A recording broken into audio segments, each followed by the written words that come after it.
impact and effect this will have on the majority community. But what about the minorities? Muslims, Christians, others who are being othered. What is it doing to them? What is it making them feel? They are, after all, Indians. How are they made to feel when every single week they hear a BJP MLA, MP, or minister, almost every week, saying hateful things, and the Prime Minister is silent? Yeah.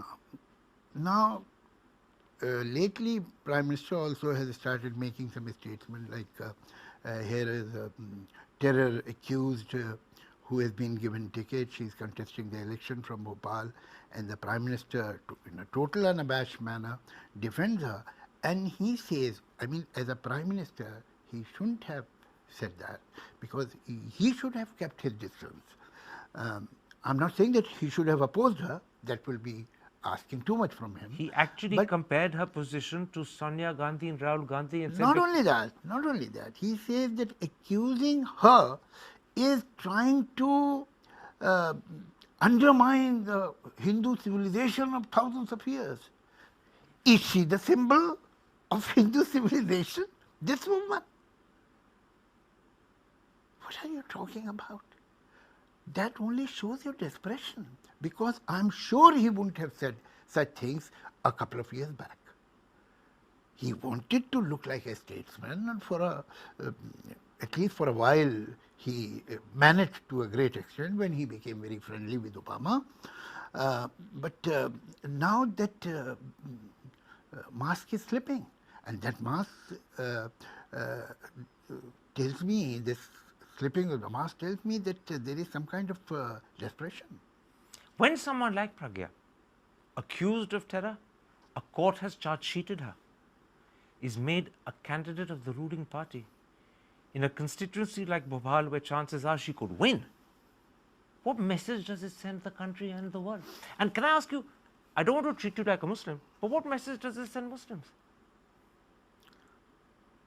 I think it is a matter of great shame that it is happening. It's a matter of, as an Indian, I genuinely feel ashamed. It's a matter of shame. And that tells me another thing. What do you think of the voters in Bhopal? It's an insult to them as well. What is your opinion about an average voter in Bhopal? That of course he will vote for her. So what do you think of This is like Caligula's horse. That's true. Let's move beyond Modi. There's a lot more in this campaign that I want to put to you. You've done something which few people know. You've been campaigning in Begusarai for Kanhaiya Kumar. What made you want to do that? Because here is a person who whatever he says makes sense, and all the allegations on him have been proved wrong beyond any doubt. Beyond any doubt, the court has said that he has not raised any slogan which is anti-India. This blame of tukde tukde honge is wrong. The court has decided that. There was a particular channel that was showing a film where he was supposedly raising these slogans. That tape was sent to Truth Lab in Hyderabad for forensic test, and they said that this is a fake video. The sounds have been put in it. The slogans have been superimposed on this. This is not real. And then the court told that channel to withdraw that tape, and they did. Then the court ordered the channel to hand over the original recording, and that channel has till today not given the original recording.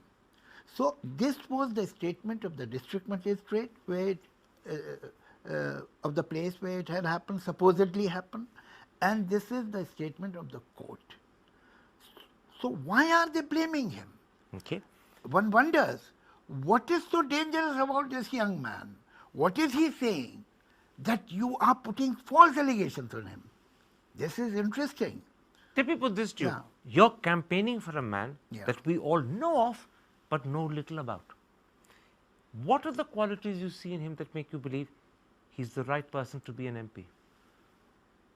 You listen to me, there are a lot of speeches I have met him only twice in my life. Once I was just introduced, and I have sat with him only once in my life. And when I went to Begusarai, I didn't meet him. But the fact is that I have heard quite a few speeches on YouTube, and he speaks sense. His concerns are right. His concerns are education, his concerns are farmer, employment, and so on and so forth. He talks about it. And whatever he suggests makes a lot of sense. To BBC Hindi, you said, Kanhaiya Kumar is more than just a candidate, he's a symbol. Very right. Of what? Symbol of free thinking, symbol of raising voice for right causes, because there are not many voices left in the country at the moment. And perhaps that is why a boy of 30 years old has become so important. And if people, when I went there, I came to know that from 20 states, young people as groups have gone there at their own expense, and they are staying there at their own expense. What are they seeing in them? They are, all of them are anti-nationals. They are traitors. No. They see that this young man has the courage to stand up to the powers that be, and this young man is talking about things which really concern us. And that's what you admire as well. Yes.